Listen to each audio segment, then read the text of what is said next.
The next tool that we want to work with is called the Spot Healing Brush, and this is going to quickly become one of your favorite tools in Photoshop.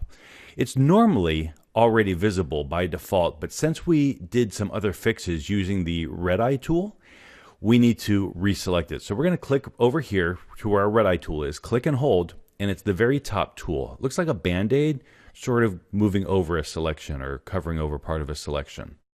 This is called the Spot Healing Brush. Probably one of the coolest tools in all of Photoshop. It's so powerful and perfect for the kind of fixes that we want to do here. And our goal at this point is to look at our image, and we're going to paint over some of these other scratches and fix them up. This video might be just a little bit longer than normal because I am going to talk a lot about some of the very specific ways that you can help this tool do its job even better. And when it doesn't work great, I'm going to show you some tricks about how to get it to try again and often get a much better result. So I clicked on my magnifying glass so that I can zoom in a little bit, and I'm going to just kind of pull up to one of these areas. And here I've got this really big tear, and it looks like there was a pin holding up this photo on the wall. And I want to get rid of these. So I'm going to switch to my Spot Healing Brush tool, and I'm going to move over my image. And what I want to do is make sure that the Spot Healing Brush is large enough to cover what it is that I am fixing. And here I can see that I want to fix this whole tear, but I've got a little bit along right here along the side and this pinhole. So I'm going to just make my brush a little bit larger, and I do that using the left and right bracket tools. And I would just want to get it so that it's basically big enough to sort of cover all of this sort of in one stroke without being too much larger. I think that I'm going to just start right up here at the top, and I'm going to just paint. And you can see that when I start painting with this tool, it kind of makes a darker area over my image so I can see where it's going to fix. So everything within that darkened area is kind of like an automatic content aware fill is going to happen wherever you see that darkened area. So when I let go of the mouse, it automatically moves in and fixes it. And as you can see, it did a pretty darn impressive job. Every time I use this tool, it just blows me away. So here I can see I'm just moving over a little bit using the spacebar trick to easily click and drag around and navigate the document. And then I release, I go back to the tool. I like to keep this brush as small as possible when making fixes. And then I'm just going to move around the document, look for mistakes, and fix them. I can see actually up here in my corner that I've got a little bit that it's just kind of like wrinkled paper, it looks like. I'm going to just fix that really quick. Here I see a mark on the wall that doesn't look natural to me. And so you can see that I'm just moving through the document now, looking for some mistakes. Here's something I never noticed before. There's a real tiny little scratch, kind of scuff marks on the photo. So I'm just going to sort of paint over those really quick and have Photoshop fix them. I see little dots there. I just click and click. And I'm just moving through the document. This I can't tell if it is in the original photo, something shiny there or not, but either way it's distracting, and I can get rid of it with a simple click.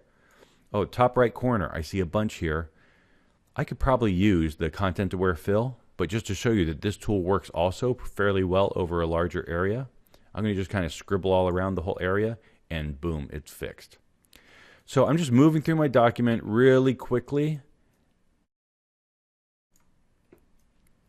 deleting all of these mistakes that I see in the image. See some scuff marks here I want to try and get rid of. It did a good job cleaning them up. Now I'm here at my big tear. And so what I want to do, I see that there was some tape over this tear in the image. You can see the edges of the tape.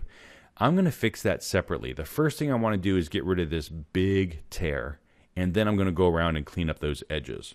So I'm going to increase my brush size just a little bit because this is a fairly big tear. And I'm going to just click and paint across this scar. I see another part there. I just want to make sure that I get the whole thing to get repaired in one move. Otherwise, it starts to bring in some of the damaged portions and think that that's something you try to keep and replicate.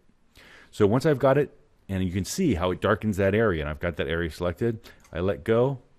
Wow, pretty impressive job, right? It really is an incredible tool. So now what I can do is get a little bit smaller brush, And I don't need to be perfect about these. You know, it really depends on the project that you're working on and the purpose. We're going to just share this out on the web for kind of Throwback Thursday. That's sort of the goal for this project. So I'm just going to run through and really quickly fix these. And the thing that's obvious, the thing that's going to draw the eye, is we've got these sort of random shapes and textures, and what's happening is the scar was a real different color.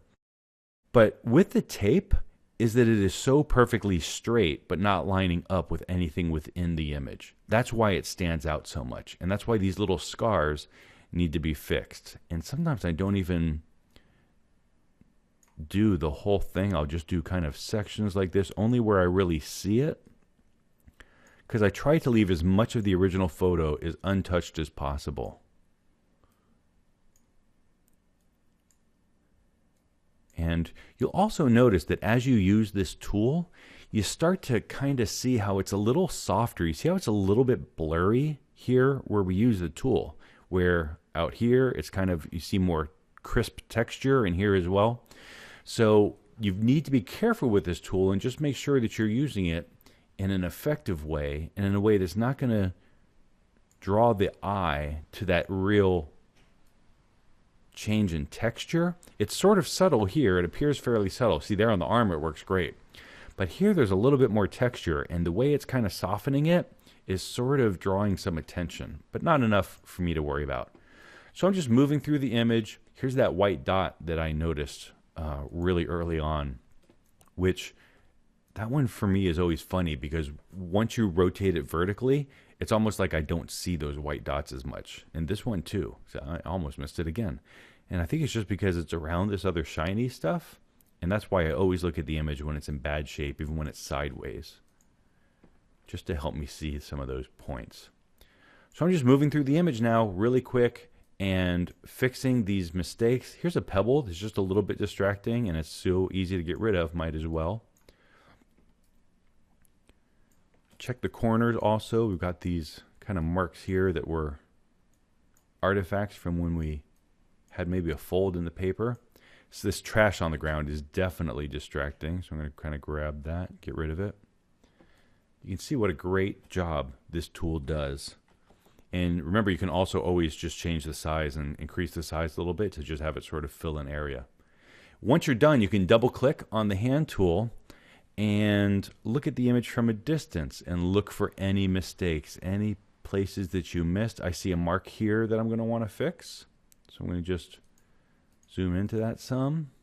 And here I'm clicking with the cursor right over that area to make sure that I get to exactly that spot. As I'm there, this looks like that may be a problem in the image too.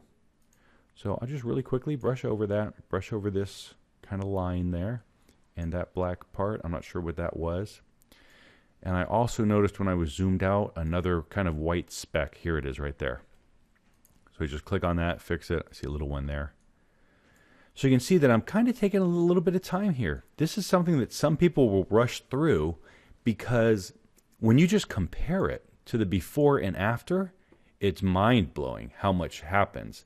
But this is the difference. This is the difference between an artist and somebody who's just trying to sort of get done with it, is that an artist will go through and really just take the extra 3 to 5 minutes to just look over the image and look for anything that's really distracting.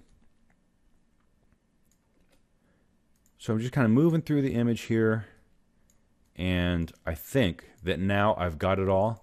I double click the hand to fit my image to the window, and this is looking pretty incredible. You don't need to do this with me, but you can if you'd like. We're going to go File and choose Revert. Holy smokes, look at how far it's come. We came from this really muddy, torn, scratched image to this.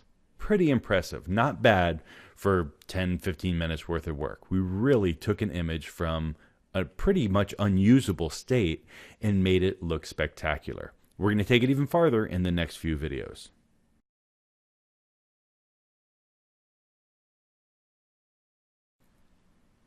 Sometimes when using the tool, you may get an undesired effect. And Photoshop has really come a long way in making this much more effective. And let me just give you a demonstration of how that will work. I'm going to choose the magnifying glass and just zoom in into the arm here. Now you can see that the arm is a very sharp line between the background and the actual arm. We've got the shadow here. Photoshop might think that you were trying to get rid of it if you were trying to fix a tear or something that was right along this edge. And to just show you how that works, I'm going to click on the tool, and if I go along this edge, you can see that it gets rid of the arm. If there's a little dot or tear here, one trick that I found that often helps is just drag in a different direction. I'm going to drag across it, and you can see that now I get a much better result. So sometimes nothing works because just the way that the tear or the problem is in the image and the other elements around it, nothing works really great, and you have to get in and do it manually by hand, which is a little bit more advanced. And we're going to talk about that a little bit later when we do the crazy animal a couple chapters from now. And we're going to talk about how to manually grab sections of the photo and bring it in to fix it. But sometimes with this tool, while we're still at this kind of earlier stage of our Photoshop expertise, just changing the direction that you drag the cursor over the problem sometimes can fix some of those problematic fixes.